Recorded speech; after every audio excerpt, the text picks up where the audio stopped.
BLU ने CGL 2022 को target किया है। उन स्टूडेंट के लिए इस चैनल पे हम रेगुलर बेसिस पे मॉक टेस्ट प्रोवाइड कर रहे हैं। देखिए आज फिर हम एक नए मॉक टेस्ट के साथ आपके सामने उपस्थित है। यदि आप इन मॉक टेस्ट को सॉल्व करते हैं तो आपको एग्जाम में काफी ज्यादा बेनिफिट मिलेगा इस मॉक टेस्ट से। पहला सवाल क्या लिखा है कि ए और बी केंद्र O वाले वृत्त पर स्थित बिंदु है। वृत्त के बाहर बिंदु P से PAM और PBN क्रमशः A और B पर वृत्त की स्पर्श रेखाएं हैं। दीर्घ चाप AB पर बिंदु Q इस प्रकार है कि एंगल QAM 58 डिग्री और QBN 50 डिग्री है, तो एंगल APB का माप ज्ञात करिए। ठीक है, देखिए ध्यान से, जैसे जैसे सवाल में बोला गया है वैसी तरह से कर देते हैं। देखिए ये सर्कल है, इस सर्कल का सेंटर O है, सर्कल के बाहर एक पॉइंट P है। इस पॉइंट से सर्कल पे दो टेंजेंट खींचा गया है, PAM और TBN। देखिए टेंजेंट आपके सामने हम ड्रॉ कर रहे हैं। ये हो गया आपका PA और M और ये हो गया आपका PB है ना। यहां से ऐसे खींचेंगे तो ये PBN और यहां पे बोला था कि दीर्घ चाप पे एक पॉइंट Q है और यहां से ये एंगल का मान दिया गया है और इस एंगल का मान दिया गया।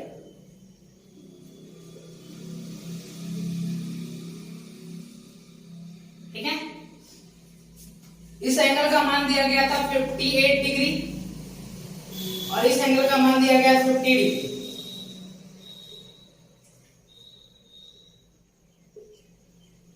तो आपसे पूछा गया है कि एंगल APB कितना होगा, इस एंगल के विषय में पूछा गया है। देखिए अगर हम इसको ऐसे मिला देते हैं तो आप कहोगे अल्टरनेट सेगमेंट थ्योरम हमको पता है कि जब भी टेंजेंट और कॉर्ड दिखता है एक साथ तो वहां पे अल्टरनेट सेगमेंट थ्योरम लगता ही है। 58 डिग्री है तो ये भी 58 डिग्री होगा और ये 50 डिग्री है तो ये भी 50 डिग्री होगा।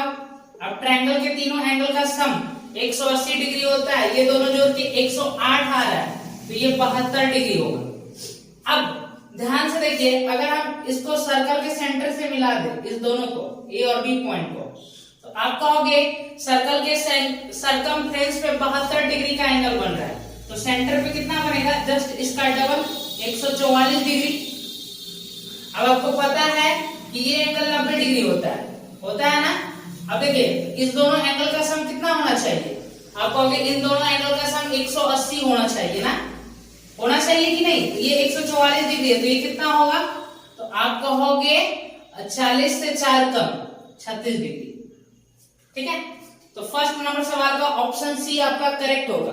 ठीक है, सेकंड नंबर सवाल देखिए, सेकंड नंबर सवाल DI का सवाल है और इसमें एक कॉलम चार्ट दिया गया है और आपको बोला गया है सवाल में कि ये जो टेबल चार्ट है ना, ये ABCDE 5 कंपनी है और उसके मांग और उसके उत्पादन को दर्शाया गया है। ब्लैक वाला मांग है और जो व्हाइट वाला है वो उत्पादन है।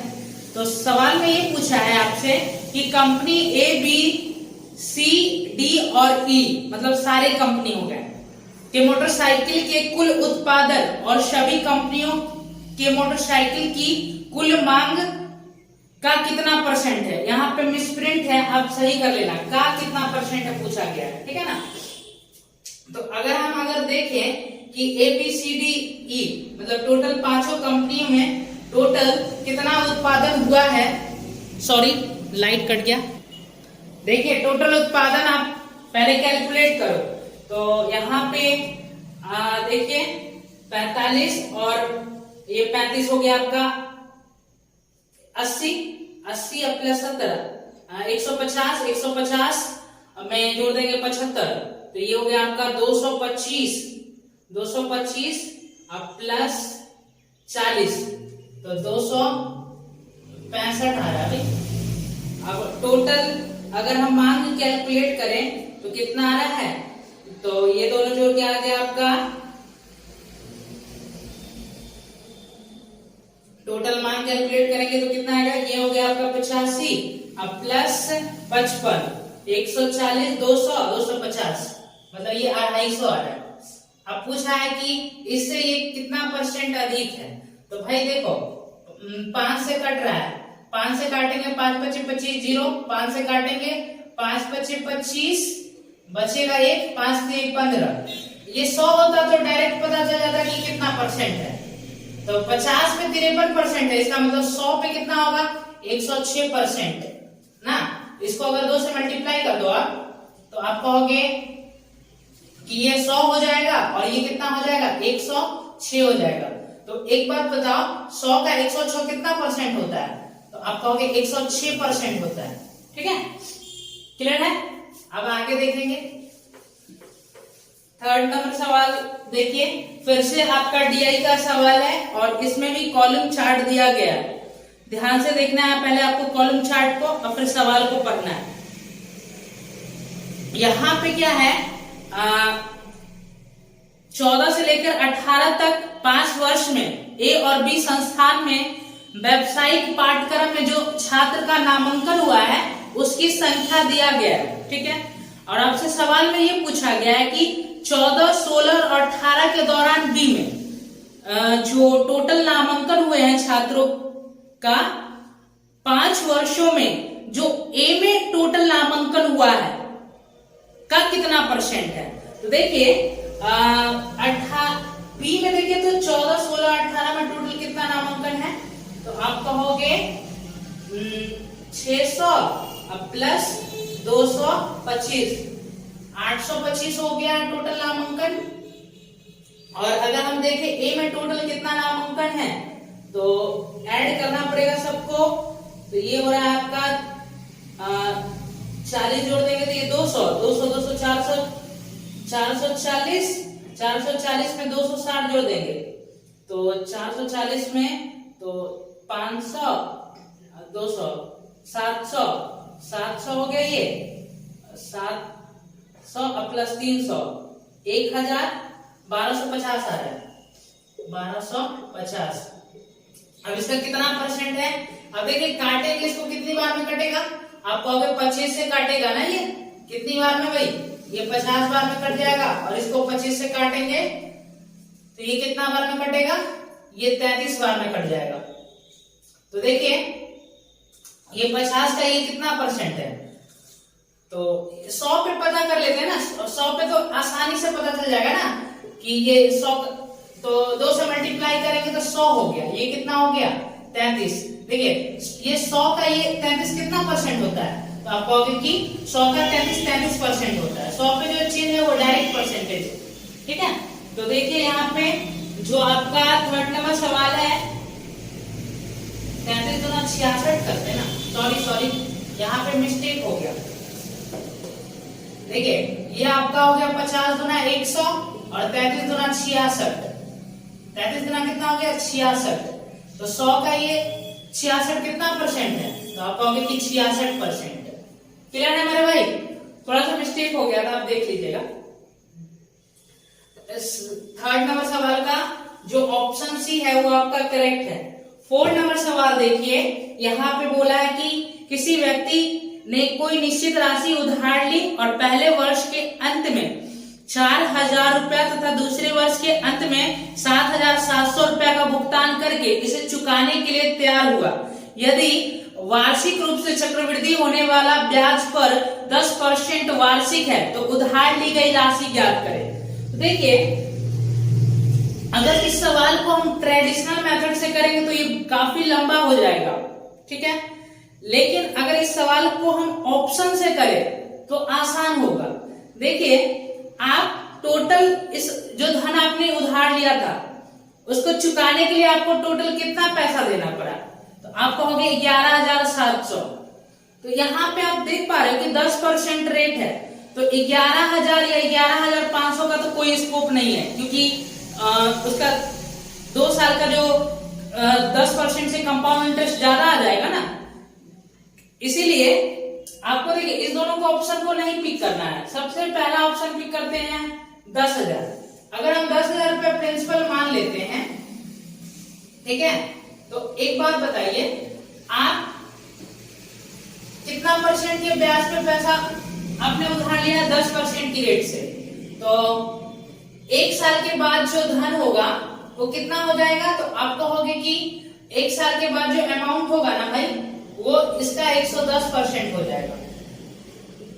तो इसका 110% निकाल देंगे या फिर इसका 10% निकाल के इसमें जोड़ के लिख दो, तो 11,000 हो जाएगा ना भाई। ठीक है, अब क्या हुआ कि आप इसमें से क्या किए? अब इसमें से आपने 4,000 रुपया आपने चुका दिया, तो अब बचेगा कितना पैसा? तो आप कहोगे कि 7,000 रुपया और बच जाएगा। अब अगले साल क्या होगा? फिर अब ये तो कंपाउंड इंटरेस्ट है, तो जो अब पैसा बचा उस सब पे ब्याज लगना है, तो फिर इसमें ब्याज लगेगा आपका 10%। तो इसका 110% निकालेंगे, क्योंकि समझ में आ रहा है? तो इसका 110% निकालेंगे या फिर इसका 10% निकाल के इसमें जोड़ के लिख देंगे, तो ये हो जाएगा आपका 7,700। तो देखिए दूसरे वर्ष के अंत में उन्होंने 7,700 ही देके अपना पैसा जो उधार के रूप में लिया था उसको चुका दिया है। तो देखिए हमारा द्वारा जो पिक किया गया ऑप्शन है वो करेक्ट है, ठीक है ना। तो 4 नंबर सवाल का जो ऑप्शन डी होगा वो करेक्ट हो जाएगा। देखिए 5 नंबर सवाल में क्या बोला गया है? 5 नंबर सवाल फिर से आपका डीआई का सवाल है और इस सवाल में 2 पाई चार्ट दिए गए हैं, ठीक है। और पहला वाला पाई चार्ट जो है 5 संस्थान है PQRST, ये इन अलग अलग संस्थानों में टोटल जो नामांकन हुआ है छात्रों की वो 7500 है और हर संस्थान में अलग अलग हर संस्थान में जो छात्रों का नामांकन हुआ है उसका प्रतिशत दिखाया गया है और जितने छात्र के नामांकन हुए हैं अलग अलग संस्थान में उसमें टोटल जब देखा गया, जब इनका परीक्षा हुआ तो टोटल जो पास हुए हैं वो 4000 पास हुए हैं और अलग अलग संस्थान से कितने कितने परसेंट छात्र हुए हैं वो दिखाया गया है। तो सवाल में ये बोला गया है कि संस्थान क्यू से उत्तीर्ण होने वाले छात्रों का प्रतिशत ज्ञात करें।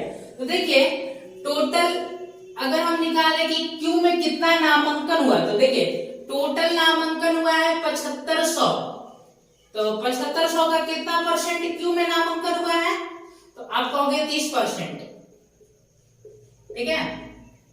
और टोटल जो पास हुए हैं पांचों संस्थान मिलाकर के वो कितना है?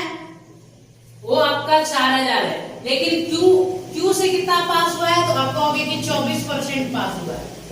अब इनका रेशियो लेंगे क्योंकि परसेंटेज एक टाइप का रेशियो ही है, तो परसेंट से परसेंट कट गया, 2 जीरो से आपका 2 जीरो कट जाएगा, 6 से काटेंगे 6 पंजे 30, 6 से 6 पंजे 30, 6 चौका 24। यहां तक तो कोई समस्या नहीं है मेरे भाई। देखिए 5 से कट जाएगा, ये 5 8 40, तो ये 75 हो गया और ये आपका 8 चौका 32 हो गया। तो देखिए 75 का 32 जो है कितना परसेंट होगा? तो 32/75 गुना 100%। 25 से काट देंगे, 25 चौका 100, 25 से 75, 32 चौका 128, अब बटा 3 आ रहा है इतना। तो अगर इसको कैलकुलेट करेंगे तो कितना आ जाएगा? तो 3 से भाग करेंगे, 3 चौका 12 और फिर 8 उतारेंगे, 3 दूना 6, 2 बच रहा है ना, और 2/3 है तो 0.66 आएगा परसेंट। तो 42.66% आ रहा है। देखिए आपका जो ऑप्शन 5 नंबर सवाल का भी करेक्ट होगा क्योंकि वहीं पे लिखा हुआ है 42.7%। अब देखिए 6ठे नंबर सवाल को देखते हैं ध्यान से। देखिए 6ठा नंबर सवाल जो है वो अलजेब्रा का सवाल है, आपको स्क्रीन पे दिख रहा होगा। इसको डायरेक्ट सॉल्व करते हैं। देखिए सवाल ये लिखा हुआ है 4x⁴ is equal to 5x² और -1, ठीक है। आपको बताना है कि 2x² माइनस x माइनस 1 की वैल्यू कितना होगा, ठीक है। अब देखिए अगर इसको हम x² से डिवाइड कर दे, ठीक है, तो कितना आ जाएगा? तो ये होगा 4x² और ये आपका x, इधर भी x² से डिवाइड करेंगे तो इधर 5 हो गया, इधर -1/x², इधर ले आएंगे 1/x² हो जाएगा। ठीक है, अब आपको निकालना है ये चीज है। अगर ये चीज निकालना है तो देखिए, अगर ये आपको कैलकुलेट करना है तो आप कैसे कैलकुलेट करोगे, लेकिन आप अगर ध्यान से देखो, अगर बहुत ध्यान से देखोगे तो आपको पता चलेगा इतना करने के बाद कि x की वैल्यू अगर यहाँ पे 1 रख देना तो ये आपका सेटिस्फाई हो जाएगा ना। 1 का स्क्वायर 1, 4 into 1 1 और यहां से भी 1 तो 5 बन रहा है। और सवाल में कुछ क्राइटेरिया भी दिया गया है कि x का मान ग्रेटर देन 1/√2 होना चाहिए। हम x का मान 1 ले रहे हैं, ध्यान से देखिए, x का मान आप क्या ले रहे हैं, 1 ले रहे हैं, और आपको पता है कि 1 का मान जो होता है वो बड़ा होता है 1/√2 से। ठीक है, तो मेरे द्वारा लिया गया जो मान है वो सही है, ये करेक्ट वैल्यू है। अब इसको यहाँ पे पुट करके निकालते हैं आंसर।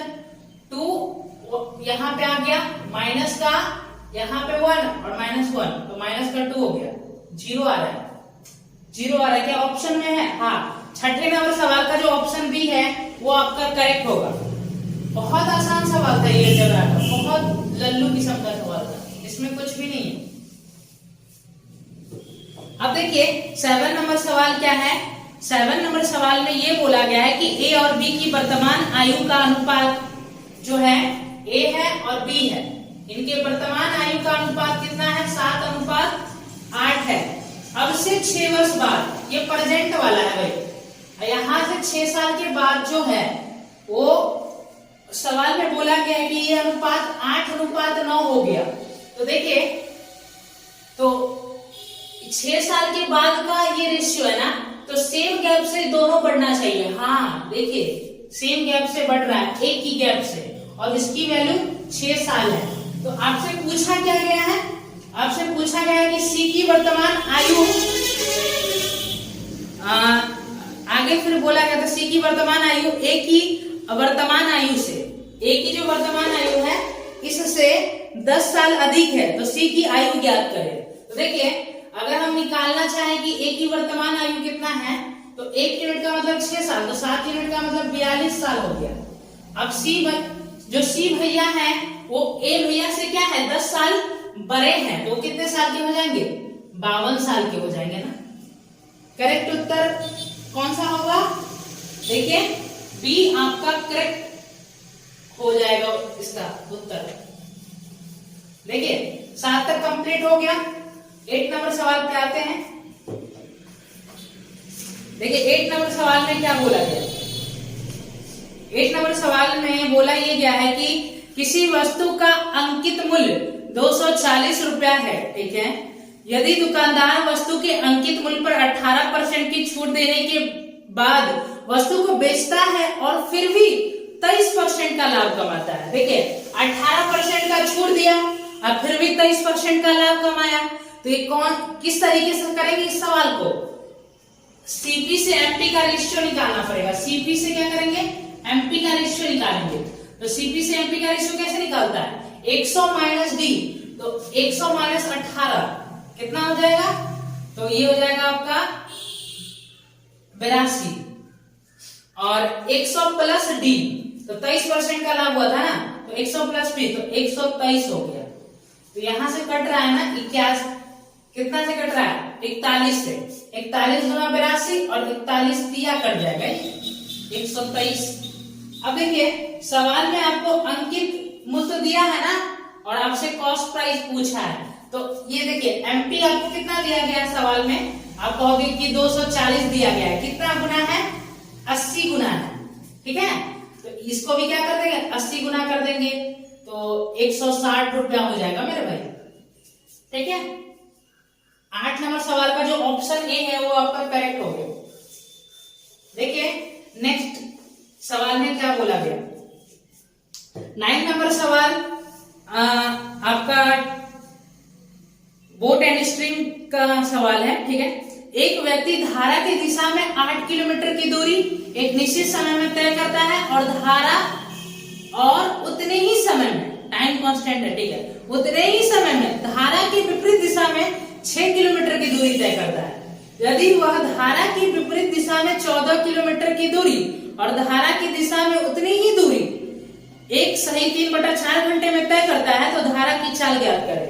देखिए यहाँ पे टाइम कांस्टेंट है, टाइम कांस्टेंट है, और बोला था कि जब वो धारा की दिशा में जाता है, मतलब कि धारा की दिशा में जाने का मतलब क्या होता है, डाउन स्ट्रीम, ठीक है, और जब धारा के विपरीत जाएगा तो उसको अप स्ट्रीम से दिखाते हैं।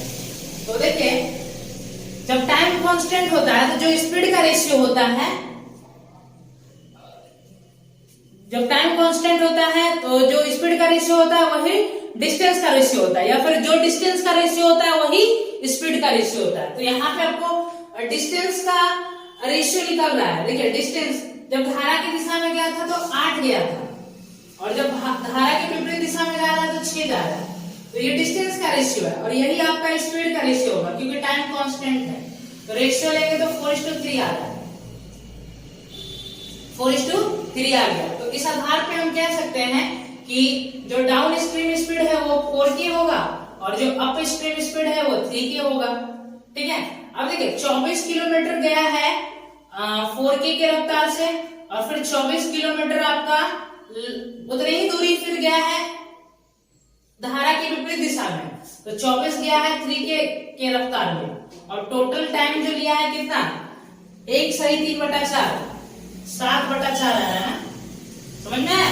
सवाल में बोला था कि 24 किलोमीटर गया धारा की दिशा में, तो धारा की दिशा में जाएगा तो 4k की स्पीड से, अब फिर उतना ही दूरी धारा के विपरीत दिशा में गया तो 24 किलोमीटर गया फिर 3k के रफ्तार से, और टोटल जो टाइम लिया है वो कितना लिया है, 7/4 घंटा का समय लिया। तो 24 कॉमन कर लेंगे भाई, तो यहाँ पे देखो ध्यान से, तो ये हो गया आपका 12k, और यहाँ पे आ जाएगा आपका 7/4, 7 से 7 आपका कट रहा है, ये 12 से कट जाएगा, ये कितनी बार में, 2 बार में, समझ में आ रहा है ना।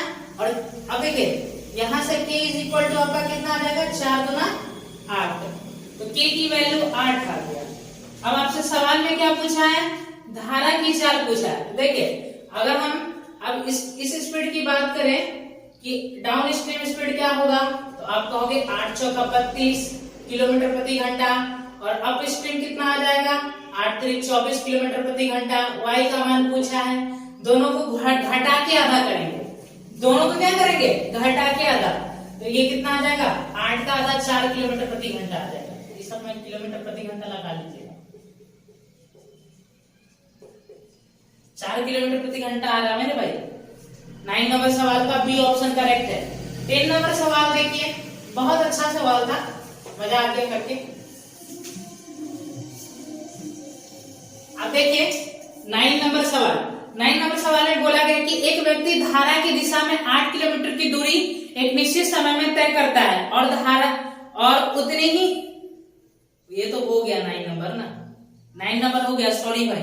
10 नंबर संख्या में के अधिकतम मान ज्ञात, अधिकतम मान और न्यूनतम मान के वर्ग का योग ज्ञात करें, ठीक है, जिससे संख्या जो 4 5 0 0 8 2k, यही है ना, 4 5 0 8 2k क्या है, 3 से विभाजित।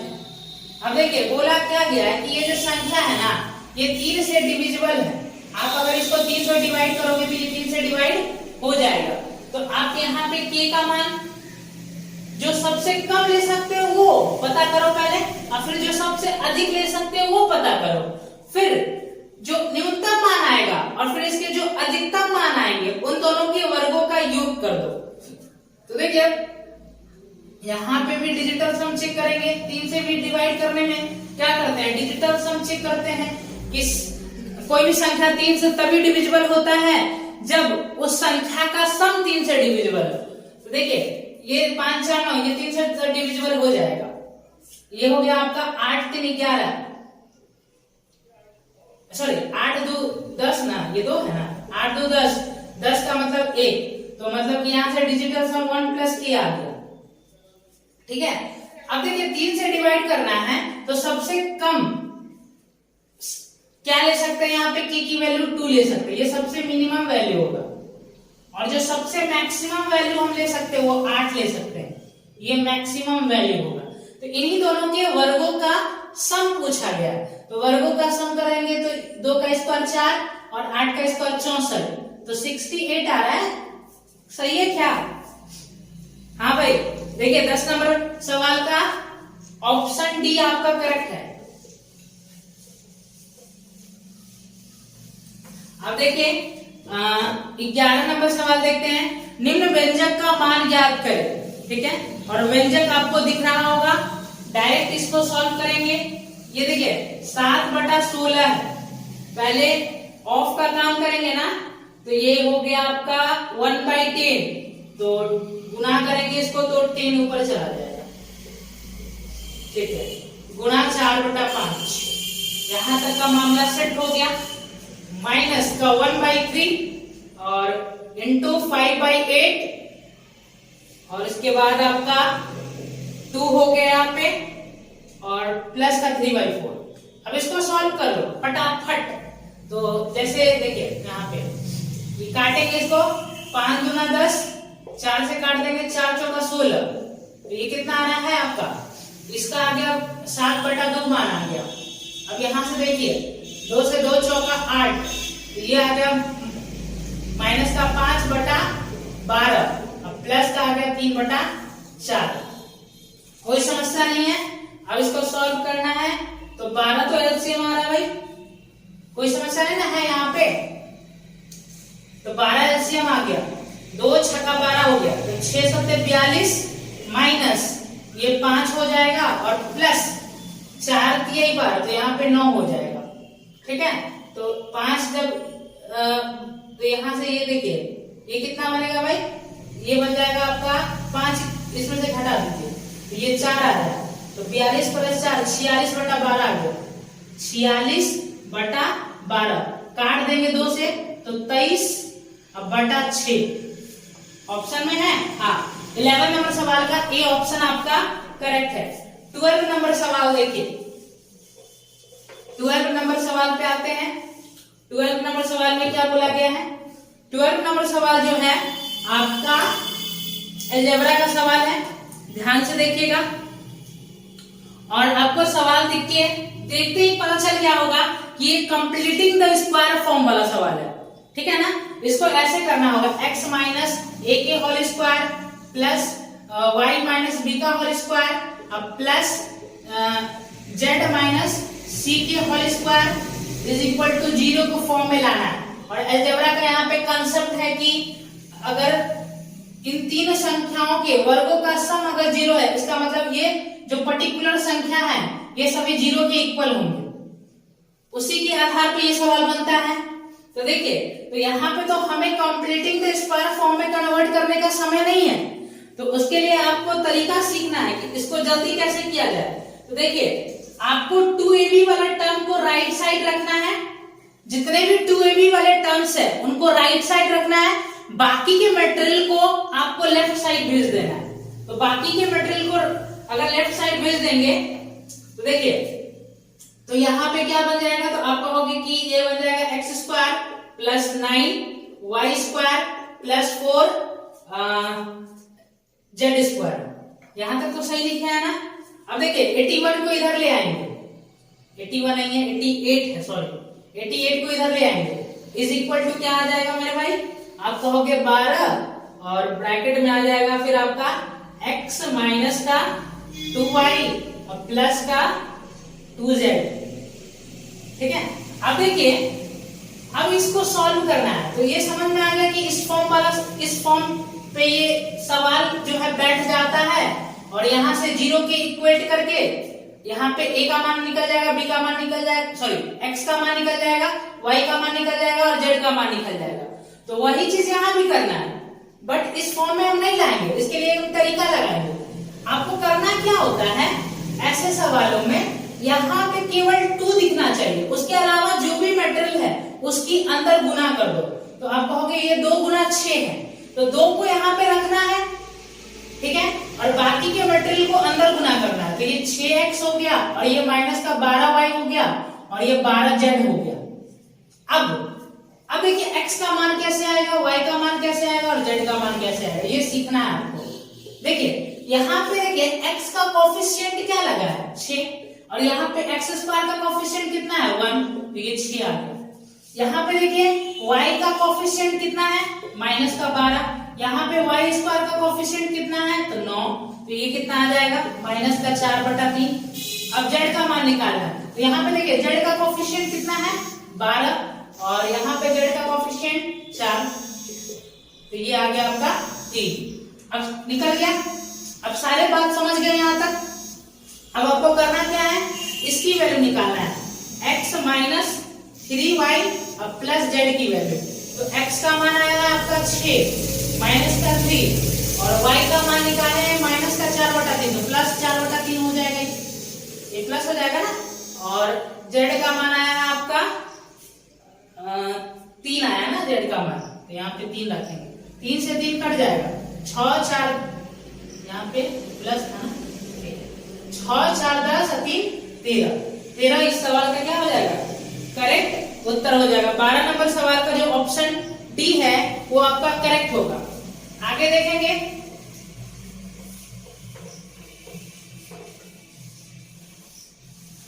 अब आगे देखिए आगे कौन सा सवाल आप करना है 13 नंबर सवाल। किसी वस्तु का जो क्रय मूल्य है और अंकित मूल्य है वो दिया गया है। क्रय मूल्य दिया है 720, अंकित मूल्य दिया है 900। जब इसे x% के छूट में बेचा जाता है तो 5x/3% का लाभ होता है। तो x का मान ज्ञात करें। तो देखिए भाई एक बात बताओ, आप कॉस्ट प्राइस से मार्क प्राइस का कैसे रेशियो निकालते हो? तो आप कहोगे 100 minus D upon 100 plus P. तो 100 माइनस डी x% का डिस्काउंट दिया गया था, 100 माइनस x और प्रॉफिट कितना हुआ है 5x/3 का, तो 100 प्लस 5x/3। ये कॉस्ट प्राइस से मार्क प्राइस का रेशियो है। और यहाँ पे देखिए 720 आपका कॉस्ट प्राइस है और मार्क प्राइस कितना है 900, तो रेशियो कितना आ रहा है तो 18 चौका 72, 18 पंजे 90, 4/5 आ रहा है। यहाँ तक क्लियर है। अब देखिए अब यहाँ पे देखेंगे ध्यान से, ये 5 की गुना होगा इधर तो ये हो जाएगा 500, 100 की इधर गुना होगा तो कितना होगा 400। अब 500 में से इधर 400 को लाके घटा देंगे तो 100 बचेगा। समस्या नहीं है, समझ में आ रहा है। अब आगे देखेंगे। अब देखिए ये हो गया आपका माइनस का 5x और ये हो गया आपका 20/3x, तो 20/3x आ रहा ना यहाँ पे, और इधर ये आया था माइनस का 5x, तो इधर आ जाएगा तो प्लस का 5x हो जाएगा। तो ठीक है 100 हो गया। और इधर देखेंगे ध्यान से, ये हो जाएगा आपका 5 3 15, तो ये 15 अब प्लस 20 35x/3। अब 5 से काटेंगे 5 से 35, 5 से काटेंगे 20 पंजे 100, तो ये 3 की गुना इधर हो जाएगा। तो x की वैल्यू कितना आ जाएगा 60/7। अब 60/7 तो 7 से भाग करेंगे, 7 × 56 4 60, तो 8 से ही 4/7 आ जाएगा आपकी x की वैल्यू। परसेंट भी लगा लो। तो देखिए 8 से ही 4/7 ऑप्शन डी आपका करेक्ट होगा। ठीक है ना। आगे देखिए 14 नंबर सवाल।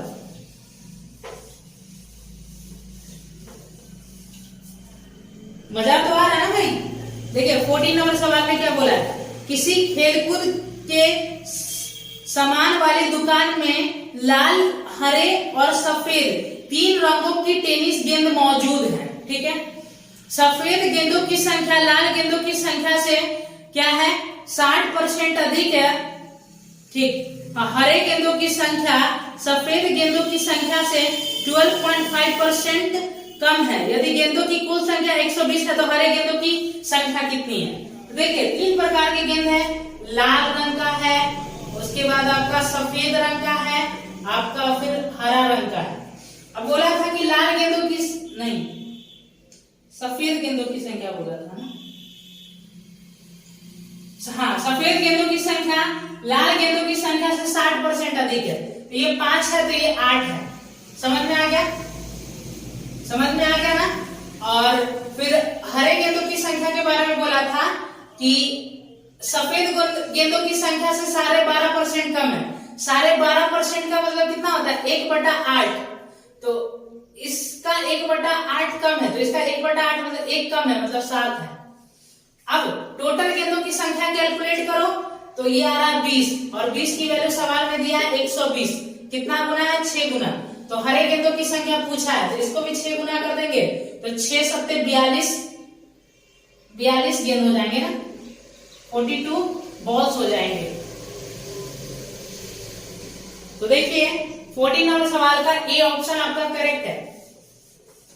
15 नंबर सवाल देखिए, 15 नंबर सवाल आपका फिर से डीआई का है। यहाँ पे आपको एक पाई चार्ट दिया गया है, आप इन पाई चार्ट को पढ़ लेना ध्यान से, और हम पढ़ भी देते हैं। विभिन्न क्षेत्रों में कर्मचारियों का प्रतिशत, अलग अलग क्षेत्र है और उन अलग अलग क्षेत्र में जितने कर्मचारी काम कर रहे हैं उनका प्रतिशत दिखाया गया है। तो आपको बताना है कि मार्केटिंग के क्षेत्र में कर्मचारियों की कार्यरत संख्या कितनी है। तो सबसे पहले देखना पड़ेगा ना कि टोटल कर्मचारी है कितना। तो देखिए टोटल कर्मचारी यहाँ पे लिखा है कि 800, तो 800 का कितना निकालना पड़ेगा भैया? 22%। तो कितना होगा? 22 8 176। तो 800 का निकाल दो, कितना? 22%, परसेंट से 2 जीरो खत्म, 22 8 176। 176 कर्मचारी हैं। तो 15 नंबर सवाल का कौन सा ऑप्शन करेक्ट हो जाएगा? ऑप्शन आपका बी करेक्ट हो जाएगा। देखिए 16 नंबर सवाल को देखिए ध्यान से। 16 नंबर सवाल जो है वो सिंप्लीफिकेशन का ही है, लेकिन इसमें देखिए पूरा अलजेब्रा का यूज हो रहा है। अगर आपको अलजेब्रा का फॉर्मूला याद है तो आराम से बन जाएगा। आपको स्क्रीन पे दिख रहा होगा ये सवाल, आप कहोगे कि ये तो A Q minus B Q वाले फॉर्मूला पे बैठेगा। A Q minus B Q क्या होता है भाई? तो आप कहोगे कि A minus B in the bracket A square plus B square plus A B.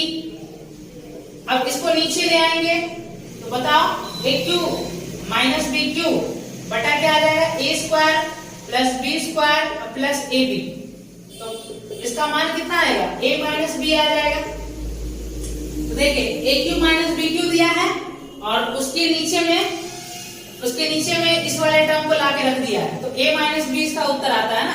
तो इसका a माइनस बी कर देंगे तो 108 माइनस कितना होगा? 92। तो कितना आ जाएगा? 16 इस सवाल का करेक्ट उत्तर हो जाएगा। तो 16 नंबर सवाल का जो ऑप्शन सी है वो आपका करेक्ट है। 17 नंबर सवाल देखिए। 17 नंबर सवाल आपका त्रिकोणमिति का सवाल है और इस सवाल को आपको सॉल्व करना है।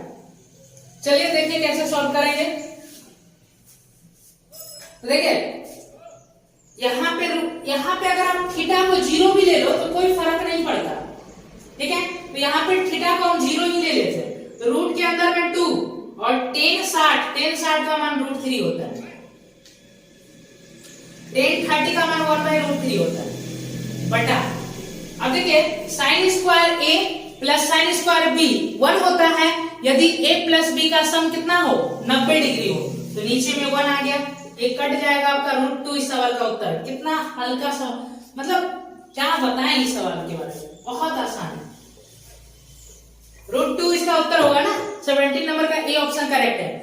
किसी वृत्त में 10 सेंटीमीटर लंबी जीवा वृत्त के केंद्र से 12 सेंटीमीटर की दूरी पर स्थित है। वृत्त के व्यास की लंबाई ज्ञात करें, ठीक है।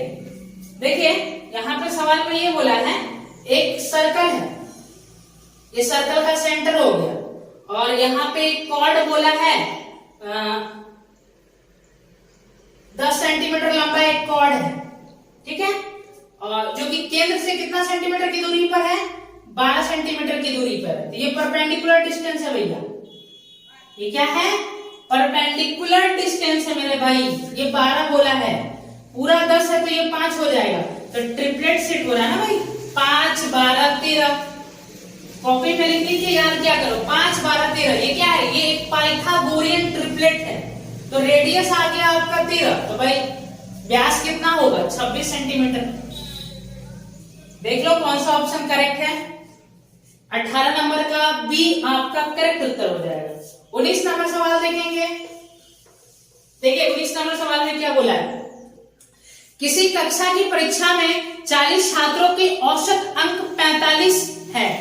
बाद में यह पाया गया कि 2 स्थानों पर, ध्यान से समझिएगा, 2 स्थानों पर 25 को 35 पढ़ लिया गया। मतलब 2 ऐसे जगह हैं जहां 25-25 था, लेकिन वहां 35-35 पढ़ लिया, ठीक है। और एक स्थान पर 38 को 32 पढ़ लिया। तो कक्षा के वास्तविक औसत अंक ज्ञात करें। तो अगर हम आपसे बोले कि देखिए आपको बोला है कि टोटल 40 छात्र हैं और उनका औसत कितना है 45 है, लेकिन इसे सिर्फ 2 जगह पर 25 को तो हाँ 2 स्थान पर 25 को क्या पढ़ लिया है, 25 को 35 पढ़ लिया गया है ना, ठीक है। यहाँ पे बोला गया कि यह पाया गया है कि 2 स्थान पर 25 को 35 पढ़ा गया।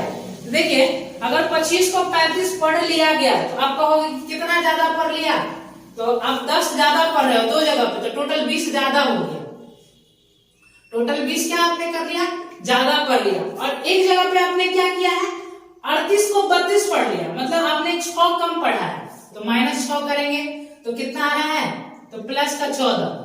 आपने ओवरऑल देखा तो पता चला कि 14 आपने ज्यादा पढ़ लिया।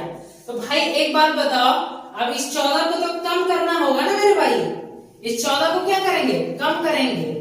लेकिन ऐसे कम नहीं करेंगे, ये 14 का नुकसान क्या करेंगे, सारे स्टूडेंट भुगतेंगे। तो कितने स्टूडेंट है 40, 2 से डिवाइड करेंगे तो ये 20 बार में 2 से करेंगे ये 7 बार में कट जाएगा ना। तो देखिए इसको डिवाइड करना है अब 2 से, 7 को पहले 2 से डिवाइड करेंगे तो 3.5 आएगा, फिर नीचे में 10 भी है, तो आपका 35 माइनस 0.35 आ गया ना।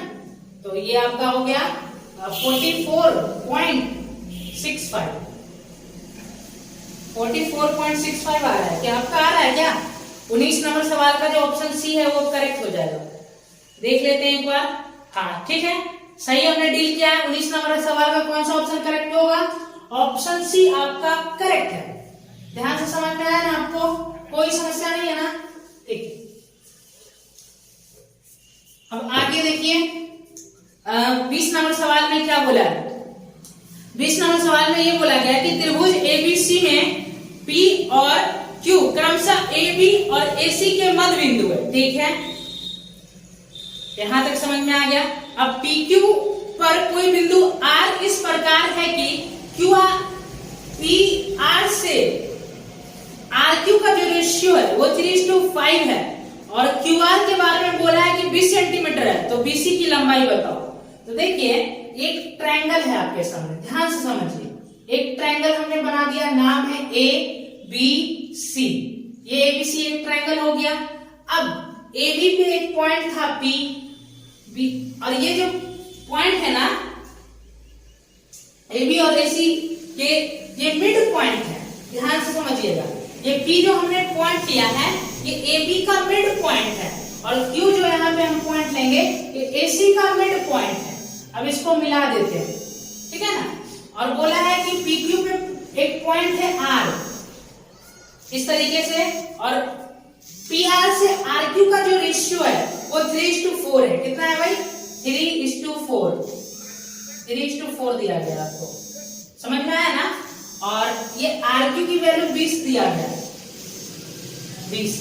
यहां तक समझ में आ गया, कोई समस्या नहीं। तो आपसे पूछा कि BC की लंबाई बताओ।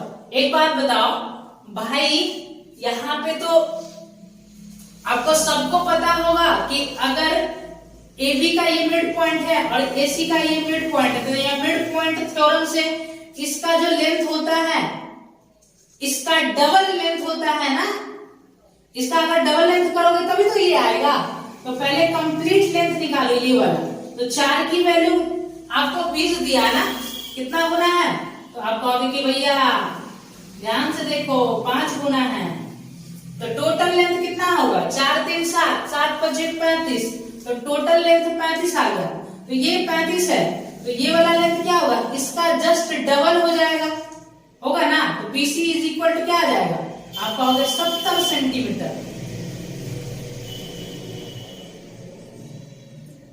5 की सॉरी भाई देखो, अगर इस तरीके का सवाल होता तो ये सही होता, ठीक है, लेकिन यहाँ पे सवाल ये बोला गया है, जल्दीबाजी में हो गया, PR से जो RQ का रेशियो है ना वो 3:5 है, तो उसके अकॉर्डिंग भी उत्तर निकाल लेते हैं। अब देखिए एक आप नया क्वेश्चन और सीख रहे हैं, ये अगर मान लीजिए 3:5 दिया होता, कितना 3:5, तो देखिए 5 का कितना गुना है, तो आप कहोगे 4 गुना है, तो देखिए ये पूरा लेंथ कितना है, 5 + 3 8, 8 चौका 32 हो गया, तो PQ कितना आ गया मेरे भाई, 32 आ गया। तो इस आधार पे आप BC कितना आ जाएगा, इसका जस्ट डबल 64 सेंटीमीटर। अब तो आप कंसेप्ट सीख ही गए होंगे, कितना आसान है, 2 सवाल हो गए इस पे, तो 64 सेंटीमीटर करेक्ट उत्तर होगा।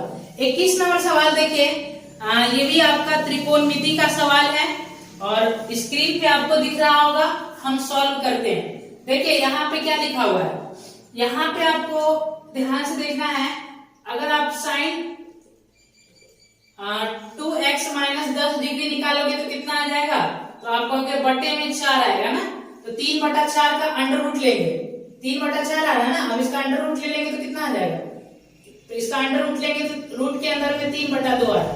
तो इस आधार पे आप बताओ कि इसका वैल्यू कितना होगा, साइन कितना डिग्री का मान √3/2 होता है, तो आप कहोगे कि 60 डिग्री का मान होता है। और 60 डिग्री क्यों बोल रहे हैं, क्योंकि यहाँ पे जो 2x - 10 की वैल्यू है उसको 0 और 90 के अंदर में ही रखना है, ठीक है ना, इसीलिए तो ये आपका 60 के इक्वल हो गया, 2x - 10 = 60। तो यहां से अगर आप x कैलकुलेट करोगे तो 35 डिग्री आ रहा है। अब अगर हम इसकी वैल्यू निकालें, ये जो बड़ा सा टर्म लिखा होगा बोर्ड पे दिख रहा है, इसका वैल्यू निकाले तो sin पे पावर 4 और यहाँ पे 30 डिग्री होगा ना, तो sin 30 डिग्री का मान होता है 1/2, उस पे पावर 4 कर देंगे तो 1/16 प्लस cos 30 डिग्री का मान होता है √3/2, उस पे पावर 4 होगा तो कितना आ जाएगा 9/16। देखो ना भाई, √3/2 है, इस पे पावर कितना लेना है, 4 लेना है, तो 2 पावर तो इसका रूट हटाएगा, फिर 2 पावर से ये 9 हो जाएगा और नीचे 16 हो जाएगा। आसान सी बात है, ये सब दिमाग में कैलकुलेट करिए तभी जाके तरक्की होगा। 1 माइनस यहाँ पे देखिए 2 sin स्क्वायर और ये हो जाएगा आपका कितना, तो ये हो जाएगा 35 दिया, x का मान 35 है ना, 35 दिया 105 और 105 में से 15 घट जाएगा तो 90 डिग्री, तो यहाँ पे साइन 90 डिग्री बन रहा है, तो यहाँ भी 90 डिग्री बनेगा और cos 90 0 होता है, तो देखिए cos 90, तो यहाँ से 1 बच गया आपका नीचे में, तो 1 नीचे में बचा तो 1 लिखो चाहे ना लिखो, क्या फर्क पड़ता है। तो ये कितना आ रहा है भाई, 10/16 आ रहा है, 10/16 मतलब कि ये कितना आ जाएगा 5/8 है क्या ऑप्शन में। हाँ, 21 नंबर सवाल का आपका जो ऑप्शन सी है वो करेक्ट है। 22 नंबर सवाल देखेंगे, 22 नंबर सवाल भी आपका त्रिकोणमिति का ही सवाल है। देखिए ध्यान से 22 नंबर सवाल को कैसे करेंगे। अगर यहाँ पे आप ध्यान से देखो 22 नंबर सवाल में, तो ये लिखा हुआ 7 cos square theta plus 5 sin square theta, इसको ऐसे लिख सकते हैं ना भाई, 7 cos स्क्वायर थीटा है तो इसको ऐसे लिख लो, 2 cos स्क्वायर थीटा अब प्लस 5 cos स्क्वायर थीटा अब प्लस का 5 sin स्क्वायर थीटा। मेंटली भी आप कर सकते हो, बट थोड़ा सा आपको बता देते हैं, सही रहेगा मेरे लिए भी और आपके लिए। 5 कॉमन कर लेंगे तो यहाँ से 5 हट जाएगा, अब sin square theta plus cos square theta 1 होता है, तो ये आपका 1 हो गया, तो 5 into 1 ये 5 बन जाएगा, ये 5 हो गया आपका, तो 5 minus 6 is equal to 0, तो ये यहाँ पे -1 हो जाएगा ना, -1 उधर जाके हो जाएगा आपका +1, तो ये आ गया आपका, ध्यान से देखिए ये आ गया इधर 1, ये इधर बटा में 2 आएगा तो cos थीटा कितना आ जाएगा, 1/√2 आ रहा है। तो यहां से थीटा की वैल्यू कितना आ गया, 45 डिग्री। समझ पाए होंगे आप। अब देखिए मान पूछा गया है किसका, ध्यान से देखिए मान इसका पूछा गया है 45 डिग्री रख देंगे ना, तो cosec 45 का मान √2 होता है और tan 45 1 बटा में sec 45 का मान √2 और यहाँ पे हो गया cot 45 1। अब रेशनलाइज कर देंगे तो √2 +1 से ऊपर नीचे गुना कर देंगे तो नीचे में तो 1 हो गया और यहाँ पे हो जाएगा √2 अब +1 का होल स्क्वायर होगा तो रूट से बाहर आ जाएगा तो √2 + 1, तो √2 + 1 इस सवाल का उत्तर हो जाएगा। √2 + 1 क्या है ऑप्शन में, 22 नंबर सवाल का बी ऑप्शन आपका करेक्ट होगा। 23 नंबर सवाल देखिए, 23 नंबर सवाल में क्या बोला है, ट्रायंगल एबीसी में बीसी पर कोई बिंदु डी इस प्रकार स्थित है कि बीडी से डीसी का जो रेशियो है वो 3:4 है। ठीक है, एक ट्रायंगल है एबीसी, ध्यान से समझिए, ये ट्रायंगल है, ठीक है, इसका नाम है आपका ए बी सी। अब बीसी पे एक पॉइंट है डी, बीसी पे क्या है, एक पॉइंट डी है और इस तरीके से है कि बीडी से जो डीसी का रेशियो है वो सवाल में बोला गया 3:4 है। ठीक है, और एडी पे एक पॉइंट ई इस प्रकार है कि एई से ईडी का जो रेशियो है वो 2:3 है, ये आपका 2:3 बोला है। ठीक है ना, तो सवाल में आपसे ये पूछा गया है कि बताओ कि ट्रायंगल ई सी डी, मतलब ये ट्रायंगल ई सी डी का क्षेत्रफल, ये वाला पहले लेना है ईसीडी, ट्रायंगल कलर चेंज करते हैं और इसको थोड़ा सा डार्क कर लेते हैं। ट्रायंगल ईसीडी का एरिया लेना है आपको और फिर आपको किसका एरिया लेना है, देखिए ध्यान से, फिर आपको एरिया लेना है कौन सा ट्रायंगल का, ट्रायंगल एईबी का, एईबी। अब ट्रायंगल एईबी का एरिया लेना है, एईबी का, इसका एरिया लेना है और उसी के साथ क्या बताना है आपको, अनुपात बताना है।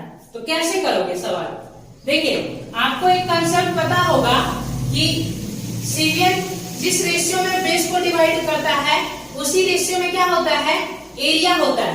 तो ये जो सीवियन है वो बेस को 3:4 के रेशियो में डिवाइड कर रहा है, तो एरिया भी इसी रेशियो में होगा ना, 3:4 के रेशियो में। अब देखिए फिर इनका एरिया निकालेंगे तो ये वाला सीवियन जो है बी, ये बेस को 2:3 के रेशियो में डिवाइड कर रहा है, तो एरिया को भी 2:3 के रेशियो में डिवाइड करना होगा। तो अब देखो आपको इसका एरिया अपने मन से कुछ भी मान लो, क्योंकि रेशियो पूछा है, तो रेशियो पूछा तो हम क्या करते हैं, हम इसको इस एरिया को 7 भी मान सकते हैं। तो 7 मानेंगे तो इसका एरिया आ जाएगा एईडी का 3 आ जाएगा और इसका एसीडी का आपका 4 आ जाएगा।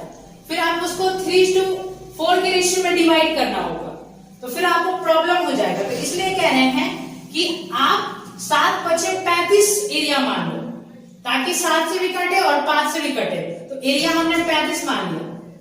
तो देखिए अब 35 को 3:4 के रेशियो में डिवाइड करेंगे तो इस वाले का एरिया कितना आएगा, इस वाले का एईडी का, तो एईडी का एरिया आ जाएगा 7 की वैल्यू 35, तो 1 की वैल्यू 5, तो 3 की वैल्यू 15, इसकी एरिया आ गया 15 और इसका एरिया कितना आ जाएगा, तो अब इसका एरिया कहोगे कि 20 आ जाएगा। ठीक है, अब देखिए अब इस वाले सीवियन को देखिए ध्यान से, इस वाले सीवियन को देखिए।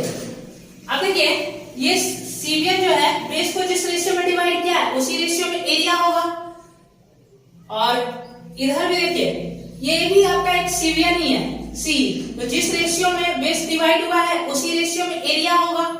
तो अगर हम एरिया निकाले ट्रायंगल ई सी डी का, तो ईसीडी का एरिया कितना आ जाएगा, आप कहोगे कि 5 की वैल्यू 20, तो 3 की वैल्यू 5 की वैल्यू 20 है ना, तो 5 की 15, तो 3 की वैल्यू आ जाएगा आपका कितना अरे 5 की वैल्यू 20, 5 चौका 20, सॉरी 5 चौका 20, तो 4 3 12, इसका एरिया 12 आ जाएगा।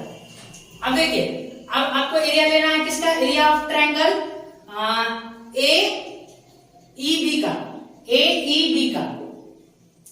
देखिए जिस रेशियो में बेस है उसी रेशियो में एरिया होगा। 5 की वैल्यू 15, तो 1 की वैल्यू 3, तो 2 की वैल्यू 6, तो ये इसका एरिया 6 आ गया। अब इसका अनुपात बताना है, तो अनुपात कितना आएगा, 2:1 का अनुपात आ जाएगा। समझ में आ गया। अब देखिए 24 नंबर सवाल, 24 नंबर सवाल देखते। देखिए इस सवाल का जो ऑप्शन सी है वो आपका करेक्ट होगा। बढ़िया सवाल था, आसान भी है, हम आपको समझाएं तो टाइम लगाए, नहीं तो जल्दी हो जाता है।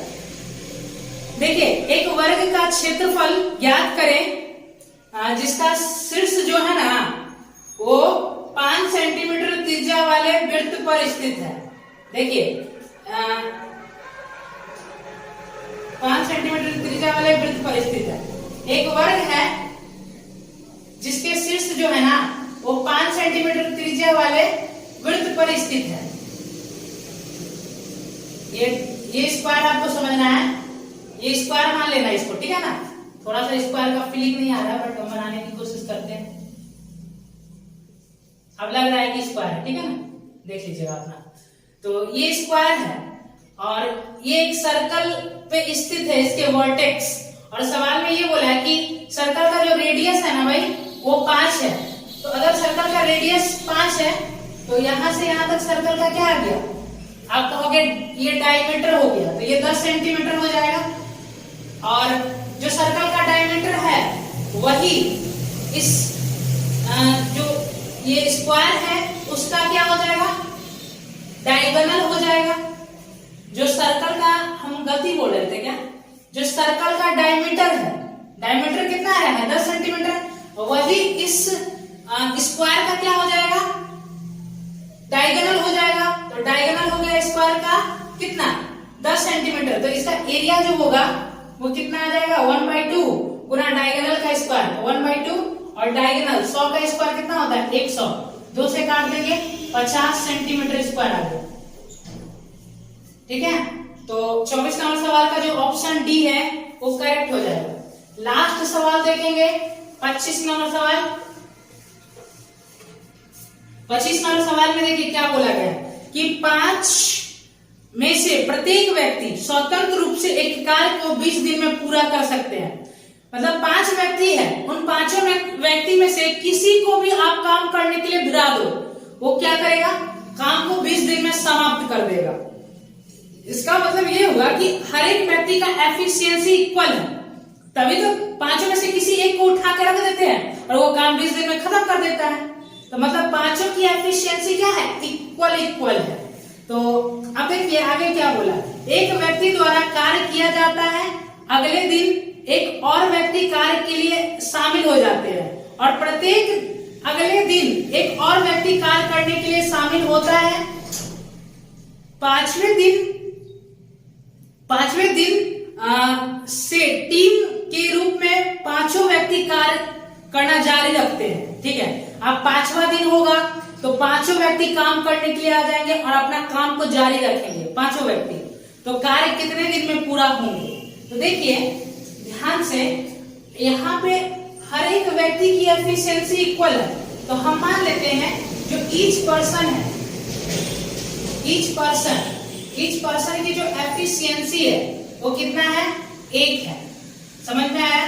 और किसी भी एक व्यक्ति को उठा के रख देते हैं तो वो क्या करता है, काम को 20 दिन में खत्म कर देता है। तो टोटल वर्क कितना आ जाएगा आपका, 20 यूनिट हो गया टोटल वर्क। अब देखिए पहला दिन एक व्यक्ति काम कर रहा है, तो एक व्यक्ति जो है एक ही के एफिशिएंसी से काम करेगा ना, तो एक दिन में 1 यूनिट काम होगा। दूसरा दिन क्या होगा, 2 व्यक्ति काम करेंगे, और तो 2 की एफिशिएंसी से काम होगा, तो एक दिन में 2 ही काम होगा। तीसरा दिन 3, तो 3 यूनिट काम होगा। चौथा दिन 4 व्यक्ति आ जाएंगे तो 4 यूनिट काम होगा। और 5वां दिन 5 व्यक्ति आ जाएंगे तो 5 यूनिट काम होगा। तो 5 दिनों में टोटल इतना वर्क डन हो गया। तो जोड़ो तो कितना वर्क डन हो गया, 5 4 9 1 10, 10 5 15, 15 आपका काम हो चुका है, 15 वर्क डन हो गया। अब रिमेनिंग काम कितना है, तो आप कहोगे रिमेनिंग वर्क बचा 5।